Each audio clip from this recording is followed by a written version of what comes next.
Good afternoon. I am Martina Raggiunti, and I'm going to show you my research about the fluid-induced swarms and the tectonic earthquakes in the Main Ethiopian Rift. So, fluids and their migration can influence the fracturing, the faulting process, modifying the state of crustal stress, affecting the nucleation, propagation, and arrest of earthquakes. The most common fluids in the crust are water and carbon dioxide, which can have several origins, from example, by the magma degassing, degradation of minerals, or fluids trapped in pore space, or from percolation of meteoric water. The literature is rich of this kind of studies. For example, we have the works by Miller and Chiodini that correlate the CO2, carbon dioxide degassing with the earthquakes in central Italy, or other paper, for example, the paper by Einzel that studied an area in Germany, demonstrated that in a critical stressed crust, even a very little pressure variation can trigger seismicity, as in the case of diffuse precipitation. We try to investigate the relationship between the seismicity and the migration of fluids in the Main Ethiopian Rift. The Main Ethiopian Rift is a 80 kilometers wide rift valley that records the transition from continental rifting to seafloor spreading. It can be divided in three sectors: southern, central, and northern Main Ethiopian Rift. And we focused on the northern sector that includes some magmatic segment. Especially we focused on the Fentale Dauphin magmatic segment, that is the red one here in the image, and it is a Dalf graben bounded by faults with 60-80 meters scarps on eastern flank, and it is characterized by an intense seismic activity, as well as hydrothermal and fumarolic activity. In addition, it includes two volcanoes that are Dauphin Volcanic Complex and Fentale Volcano. The seismic database used in this work is the data acquired in 2001-2003 from the station installed during the Igor project. The catalog includes more 2,000 events, and initially I located this earthquake using non-in-loc software and the velocity model proposed by McIr. And of these earthquakes, more than 1,500 are located in proximity of a Fentale Dauphin magmatic segment, or on the border fault in the area, as you can see here in map. Based on the spatial distribution on the map, we decided to divide the seismicity in four main clusters that are cluster 1 in yellow, cluster 2 in pink, and cluster 3 in orange, that are located into the rift, and cluster 4 in green, that are located on the border fault. In red, there are the unclustered seismicity. And from the section view, that is the image on the right, it's possible to see that the seismicity are located between 0 and 50 kilometers of depth, but it's evident that the velocity model influence the location, and this is visible from this alignment of events along horizontal plane that corresponds to the velocity boundary, velocity model boundary. So we decide to repick the P waves arrivals, and we selected waveform windows that extending from 10 seconds before to 60 seconds after each arrival, and we use them to perform the cross correlation. From the cross correlation, we obtained a lag time and a cross correlation coefficient that range from 0 for the less similar waveforms and are reported in the blue colors, to one that is the more similar waveform that corresponds to red colors. Here, in this case, I reported a very short example of cross correlation where the first waveform, that is the waveform with gray shadow, are correlated with the others, and the cross correlation coefficient found corresponds to the color on left. The cross correlation was performed between all the waveform in the catalog for each station. So from the cross correlation, we obtained the cross correlogram for each station. On the left, on the right, you can see two examples of cross correlogram. The first is for the cluster 2 into the rift, recorded at the nearest station, and the second one is for the cluster 4, recorded at the nearest station for the border fault. In the first correlogram, that is for the cluster into the rift, it includes 150 earthquakes. It shows two biggest family of similar earthquakes that are these represented by yellow-red colors. And this family starts with a similar waveform that gradually became less similar through time. Behind these two biggest family are present also other smaller family of similar earthquakes. The second correlogram is for the cluster on the border fault, and it includes more waveforms, more than 500, but this makes the visual interpretation more complex, but despite this, it's possible to see that the presence of a family of a similar earthquake is in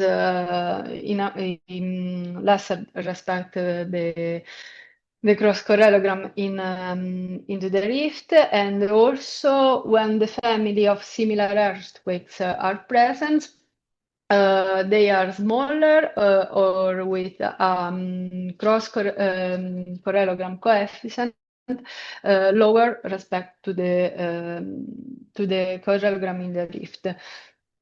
Below each correlogram, there are two plots that represent the earthquake number versus earthquake date, and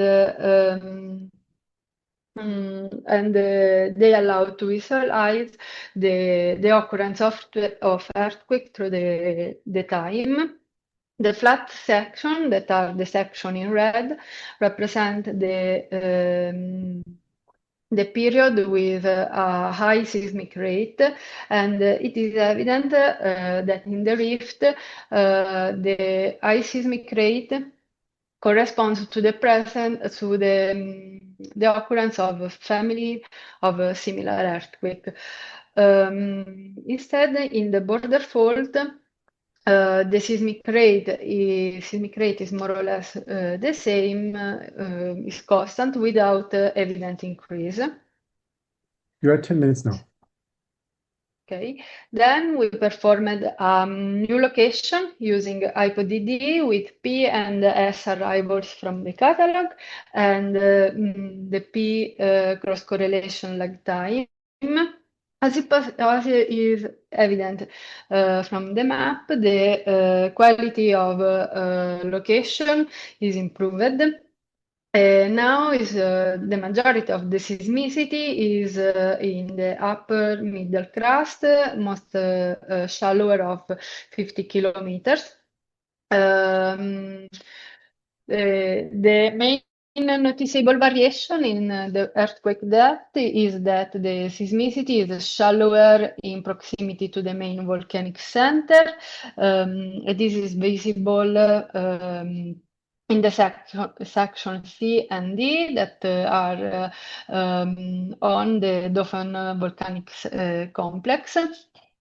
So the earthquake relocation with HypoDD clearly allow us to image a discrete seismogenetic structure, and the majority pattern identifiable is that all the cluster tightly aligned with a north-northeast strike parallel to the dominant rift fault system.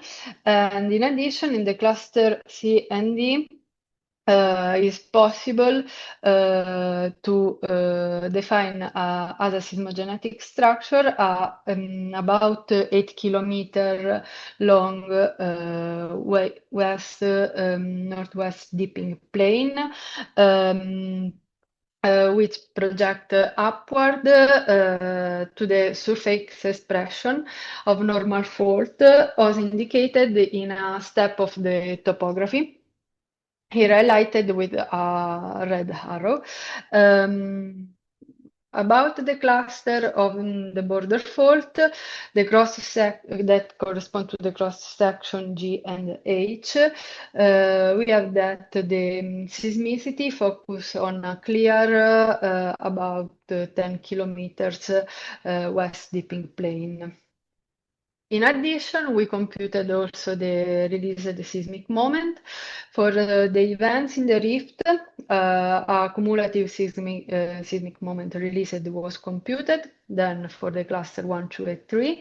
And we found that the released seismic moment is about 1.3 times 10 to the 15, and that the release occurs in steps that commonly correspond to the occurrence of the larger magnitude.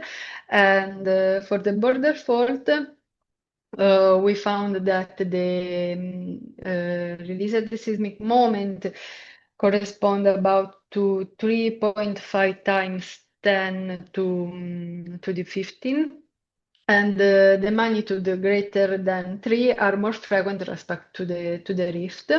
Anyway, this value found for the border fault is small if it is compared to the geodetic moment in the Main Ethiopian Rift, that is 4 degrees greater in the same period.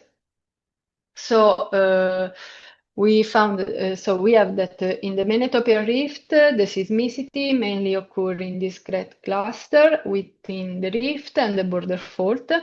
But we have that for the rift, the seismicity occurs in day to month-long swarms. The swarms are composed by similar earthquakes, and that correspond to increase of the seismicity rate and earthquake magnitude, and the earthquake are localized between 5 and 50 kilometers. That corresponds with a plane that are accessible to the normal fault on the rift. Instead, in the border fault, the seismicity occurs more continuous without a strong similarity in the waveform, and the seismic moment computed suggests that it occurs on pre-existing seismic structure. So in conclusion, we have that the earthquake relocation coupled with analysis of release of seismic moment and the cross correlation show that the fluid migration triggered the seismicity within the rift, and that probably these fluids are that per origin, and in the end we have that the rift fluid migration is a likely an important driver of fault slip in magma rich continental rift. So thank you for your attention and for all the details about the research. This is the full publication. Thank you, Martina. Thanks a lot. We have time for a few questions. I would start with one. I was thinking of the strain partitioning, the partitioning of deformation between the central in-rift faults and the border faults. Do you see the same signal on geodetic measurements, or is that something that where you don't have enough data to compare to geodesy? Yes, okay. Yeah, most of the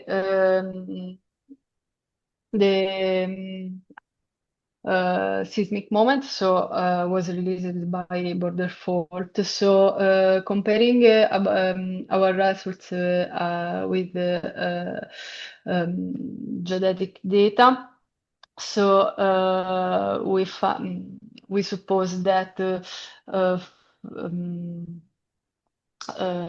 okay, yeah, most of the seismicity in the rift have a smaller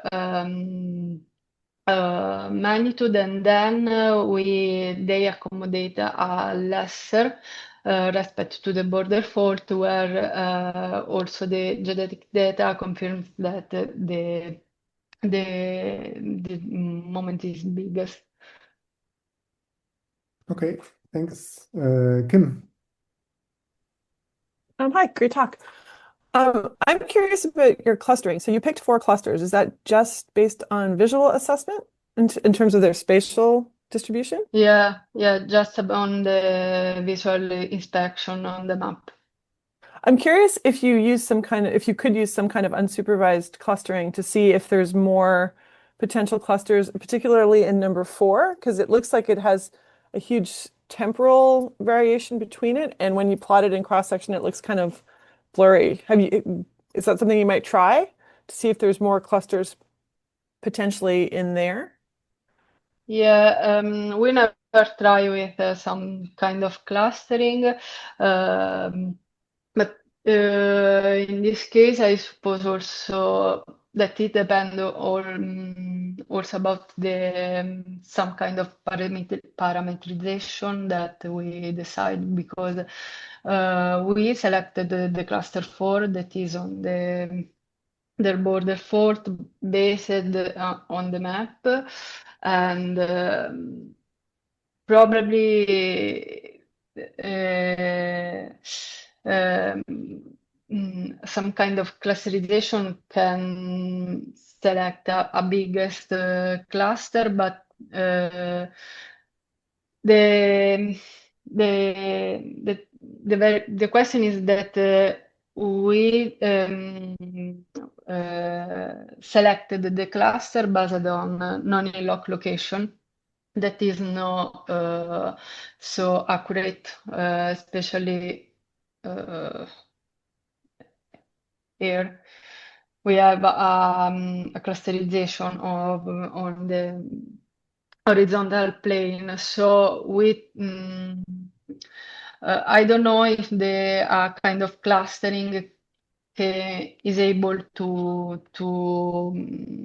find this problem. So for this reason we try to select based on map view and the section view. Perfect, thanks. Okay, and the last question by Fola.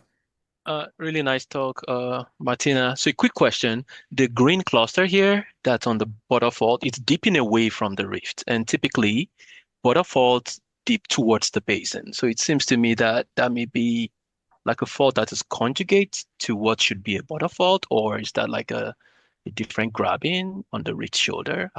I'm wondering how you define that as border fault, if you understand what I mean by, the definition of a Yeah. border fault.